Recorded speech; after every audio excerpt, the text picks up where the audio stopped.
Hello and welcome to this week's Geek TV. If you've never watched before, welcome. This is the #1 destination for all Doctor Who debate, gossip and the sort of production values not seen since Sylvester McCoy was running around hitting men in cricket pads with his umbrella. I'm joined as always by Digital Spy's #1 Doctor Who aficionado and every self-respecting geek's favourite bit of crumpet, Morgan Jeffrey. Say hello, Morgan. Hello. We're not going to waste any time this week. We're diving headfirst into this week's episode of Doctor Who, The Crimson Horror.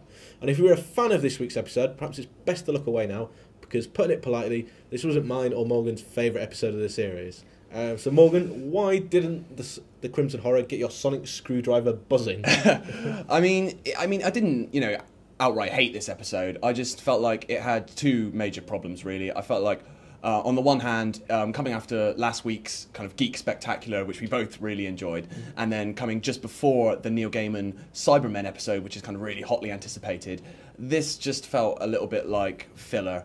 And also, I think Mark Gatiss, he works best as a writer when he's kind of pushing himself. Like the third episode, Cold War, from a couple of weeks back, that was something really special. But this felt more like Gatiss on autopilot. It's very safe, it's familiar ground for him, this kind of gothic Victoriana. He wasn't really pushing himself, and it was all just, I don't know, a little bit boring for me, I think. Vastra, Jenny and Strax obviously all returned for this episode. Are you a fan of those characters? Well, I think generally, actually, they're quite popular within the Doctor Who fan community, but personally, I'm not a massive fan of those characters. Strax, I actually do quite like. He provides a fair few good laughs.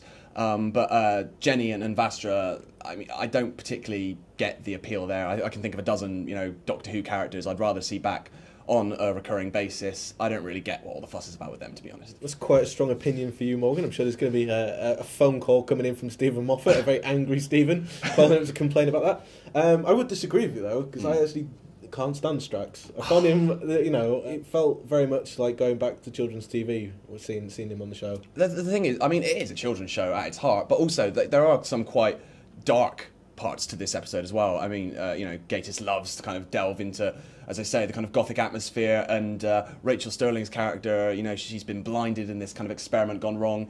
It is quite, moody and chilling in parts. So I didn't mind Strax there, delivering the odd one-liner here and there. I thought that was fine. And what did you think about Diana Rigg? A lot of people quite excited to see her cast in this series. Yeah, I was one of them. She's obviously this huge acting icon. The Avengers, On Her Majesty's Secret Service. as a James Bond fan, I love that.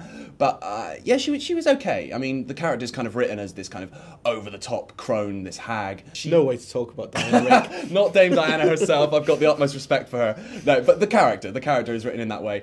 And she played it as written, but I did feel she was a little bit hammy, particularly in the final scenes. And the final scenes were, again, something I had a problem with, in that the Crimson Horror kind of fizzles out. It's got a kind of quite a limp ending, quite an anticlimax, which again kind of adds to that feeling that it's a bit of a filler episode. What do you think about the weird leech thing? I wasn't sure whether that was dreadful or brilliant. I couldn't quite figure it out. I thought the prosthetic was pretty good. I know with the name Mr. Sweet that you were personally hoping for a Candyman comeback. I was on the edge of my seat for most of the episode for the wrong reasons. And when you're hoping for that, anything else will only ever be an anticlimax. Really. That is true. Yeah. But generally, did you think? I mean, that was a slightly unusual, I thought, sort of twist. Yeah, no, it was an interesting idea, and yeah, I feel like it was one of the things that actually worked better in the episode, kind of an unexpected reveal. But as I say, generally, the final scenes, it all just kind of petered out for me. I wasn't overly impressed, that twist aside. Can't leave this episode without talking about the sort of ending, which sort of was the most grating part for me, which is the Clara babysitting these characters and these young kids coming along and being like, oh, can we come on the TARDIS? This was incredibly grating. It looked like we were launching a new CBBC spin-off. Did you agree with me that it felt a little bit tacked on at the end? I absolutely agree. It was clearly a teaser, a kind of added on scene to lead into next week's episode, and it did feel very CBBC, which is not in and of itself a criticism. But, I've been really sort of looking forward to Nightmare in Silver, the next episode, and I'm still kind of amped up for it. But the idea of, two little scamps running around causing trouble and the Doctor chasing after them, it's kind of dampened my enthusiasm just a little. Yeah. Like you were saying earlier, there were some really dark moments. It was some typically Gatiss stuff. And I've got no problem sometimes with a sort of more youthful episode of Doctor Who that kids will really get into. But it's this clash between scary and, almost like CBBC style programming. Yeah. That doesn't fit. No, it was very jarring, the kind of clash. The final scene didn't even feel like it was from the same episode. I wouldn't have been surprised to learn that it was not even written by Gatiss. Maybe it was something that was tagged on in order to lead into the next episode. And obviously talking about next week, I don't know where you stand on Cybermen. Are you excited? And for people like me who don't know the ins and outs of Doctor Who, where did we last see the Cybermen, and where do you think we're going to kick off this time? Yeah, I personally love the Cybermen. I actually prefer them to the Daleks if we're talking kind of your classic Doctor Who monsters.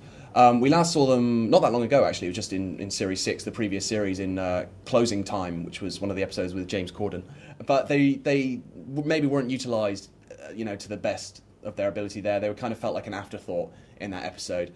But with Nightmare in Silver, obviously Neil Gaiman's a fantastic writer, and we're promised kind of a new twist on the characters, a scary new twist. They've had a bit of a redesign, and I'm kind of hoping we're going to move away from these Cybermen as these kind of hulking metallic monsters and more into the kind of 60s vibe that you had with them, where they were these kind of creepy silent killers. And one final thing this week, one bit of Doctor Who news this week that has come out, is they've got a new executive producer, Brian Minchin, not to be confused with Tim Minchin, the musical comedian. That would be very different. That would be a very different episode of Doctor Who, but I would like to see Tim Minchin on the piano chasing after the Doctor. Be the Rings of Akaten all over again. It would be. It would be. Yeah. Are you pleased by this? I mean, do you know anything about the guy? What do you think of his credentials? He seems like a very solid choice. Yeah, he's kind of risen up the ranks of Doctor Who. He started out as a script editor on Doctor Who a couple of years back, and then he moved on to produce the Sarah Jane Adventures, which was the kind of CBBC spin-off, and then later on he produced series 3 and 4 of Torchwood as well. So he's got really good, strong Doctor Who credentials.